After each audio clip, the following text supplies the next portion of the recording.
ওং হনুমতে নমঃ। জয় শ্রীরাম। বন্ধুরা, আজ পৌষ মাসের মঙ্গলবার দিনটি শ্রী বজরংবলীর হনুমানজির উদ্দেশ্যে সমর্পিত করা হয়। তাই আজকের দিনে অনেকেই হয়তো বজরংবলী হনুমানজির পূজা করছেন, তার উদ্দেশ্যে ব্রতও রেখেছেন। আজকে যদি হনুমানজির উদ্দেশ্যে পূজা করে থাকেন বা ব্রত রেখে থাকেন, তাহলে অবশ্যই আজ মঙ্গলবার একবার হলেও শ্রবণ করুন হনুমানজির এই মঙ্গলবারের ব্রত কথা। যদি কোনো কারণে পূজা বা ব্রত নাও করতে পারেন, আজ মঙ্গলবার দিন হনুমানজির এই ব্রত কথাটি শ্রবণ করে তার উদ্দেশ্যে যদি একটি তেলের প্রদীপ প্রজ্বলন করতে পারেন, তাতেও আপনার ও পরিবারের মঙ্গল হবে। আশা করি দর্শক বন্ধুরা, হনুমানজির এই ব্রত কথাটি শ্রবণ করে আপনাদের ভালো লাগবে। বন্ধুরা, শুরু করছি শ্রী শ্রী বজরংবলী হনুমানজির মঙ্গলবারের ব্রত কথা। ওং হনুমতে নমঃ। জয় শ্রীরাম। প্রাচীনকালে কোনো এক নগরে এক ব্রাহ্মণ দম্পতি বাস করতেন। সন্তান সন্ততি না হওয়ায় তারা খুব দুঃখী ছিলেন। প্রতি মঙ্গলবার তারা হনুমানজির পুজো করতেন এবং মঙ্গলবারের ব্রত রাখতেন। মঙ্গলবার সন্ধেবেলায় সিঁদুরে জৈতেল মিশিয়ে হনুমানজির সামনে প্রদীপ জ্বালাতেন এবং হনুমানজিকে নিবেদন করতেন লাল রঙের ফুল, নারকেল, গুড়, ছোলা, পান এবং হনুমানজির সব থেকে পছন্দের বেসনের লাড্ডু। মাঝে মধ্যে হনুমানজিকে একটি বস্ত্র নিবেদন করতেন। কোনোদিন যদি হাতের কাছে সমস্ত কিছু নাও পেতেন, কেবলমাত্র একটি দ্রব্য দিয়েই হনুমানজির মঙ্গলবারের সন্ধেবেলায় পুজো করতেন।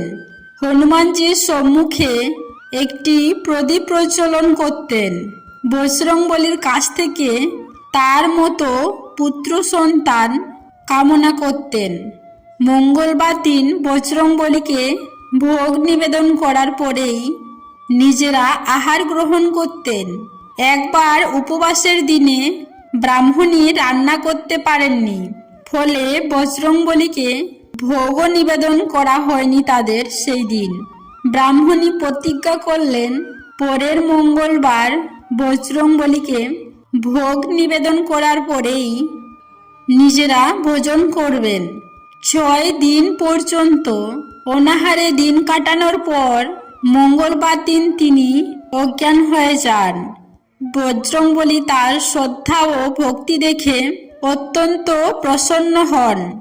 এরপরে ওই ব্রাহ্মণীকে সন্তানের বর প্রদান করেন তিনি এবং বলেন, এই বালকই তোমার সেবা করবে।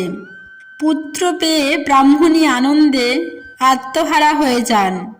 তিনি ছেলের নাম রাখেন মঙ্গল। এইভাবেই সন্তান সুখ লাভ করে ব্রাহ্মণ দম্পতির সুখে শান্তিতে দিন কাটতে থাকে। মঙ্গল ধীরে ধীরে বড় হতে শুরু করে। সেও প্রত্যেক মঙ্গলবার হনুমানজির পুজো করতে শুরু করে। সাহস, শক্তি ও বলিষ্ঠ চেহারায় মঙ্গল যুবকে পরিণত হয়। ব্রাহ্মণ দম্পতিও কখনোই মঙ্গলবারের ব্রত করা থেকে বিরত থাকে না। ব্রাহ্মণ দম্পতির সন্তান মঙ্গল বড় হলে হনুমানজি পুনরায় তাদের শ্রদ্ধা ও ভক্তির পরীক্ষা নিতে সাধুর বেশ ধারণ করে তাদের বাড়িতে উপস্থিত হন। সাধুর ডাক শুনে ব্রাহ্মণী এসে বলেন, মহারাজ আজ্ঞা করুন। সাধুর ছদ্মবেশে আসা হনুমানজি বলেন, আমায় প্রচুর খিদে পেয়েছে, ভোজন তৈরি করে দিন। এর জন্য অল্প জায়গা গোবর দিয়ে লেপে দে এবং সেখানে ভোজন করব। ব্রাহ্মণ দম্পতি মঙ্গলবার দিন মাটি খুঁড়তেন না এবং ঘর লেপন করতেন না। ব্রাহ্মণী সাধুর কথা শুনে বললেন, আজ আমি মঙ্গলবারের উপবাস করছি, তাই ঘর লেপন করব না। আপনার আজ্ঞা হলে আমি জল ছিটিয়ে সেই স্থান শুদ্ধ করে খাওয়ার ব্যবস্থা করে দিই, সেখানে আমি ভোজন তৈরি করে দেব। সাধু তখন জানালেন যে আমি কেবল গোবর দিয়ে নেকানো স্থানেতেই রান্না করি, আর সেই রান্নাই আমি গ্রহণ করি। বৃদ্ধা ব্রাহ্মণী তার কাছে আবেদন জানান যে মাটিতে নিকানোর পরিবর্তে আপনি যাই বলবেন আমি সব করব। সাধু তখন বললেন, তুই ভেবেচিন্তে কথা বল, কিন্তু তারপর আমি যা বলবো তা তোকে পূরণ করতে অবশ্যই হবে। বৃদ্ধা বললেন, মহারাজ, ভূমিতে প্রলেপ দেওয়ার পরিবর্তে আপনি যাই বলবেন আমি তা পূরণ করব। সাধু তখন বললেন, ঠিক আছে, তুই তোর নিজের ছেলেকে ডেকে আন, তাকে উল্টো করে শুইয়ে দে, আমি তার পিঠেই রান্না করব। সাধুর কথা শুনে বৃদ্ধা চুপ হয়ে যান। সাধু তখন বারবার বলতে লাগলেন, রেগে করে, ডাক নিজের ছেলেকে। আবার তুই কি ভাবছিস? বৃদ্ধা ব্রাহ্মণী মঙ্গলকে ডাক দিতে থাকে। কিছুক্ষণ পর তার বলিষ্ঠ ছেলে মঙ্গল সেখানে উপস্থিত হয়। বৃদ্ধা বলেন, যা, তোকে সাধু মহারাজ ডাকছেন। মঙ্গল সাধুর কাছে গিয়ে বলেন, আজ্ঞা করুন মহারাজ। সাধু বলেন, যাও, নিজের মাকে গিয়ে ডেকে নিয়ে আসো। মঙ্গল তার মাকে ডেকে নিয়ে আসে। সাধু তখন বৃদ্ধাকে বললেন, তুই একে উল্টে শুইয়ে দে। বৃদ্ধা বজরংবলী হনুমানজিকে মনে মনে স্মরণ করে নিজের হাতে ছেলেকে উল্টে শুইয়ে দিল এবং তার পিঠে উনুন চাপিয়ে দিল। ছেলে মঙ্গলও এই অবস্থায় হনুমানজিকে স্মরণ করতে লাগলো। এরপর ব্রাহ্মণী সাধুকে বললেন, মহারাজ, এবার আপনি যা করতে চান তা করুন, আমি নিজের কাজ করি। মঙ্গলের পিঠে রাখা উনুনে আগুন ধরিয়ে তাতে রান্না করলেন সেই সাধু মহারাজ।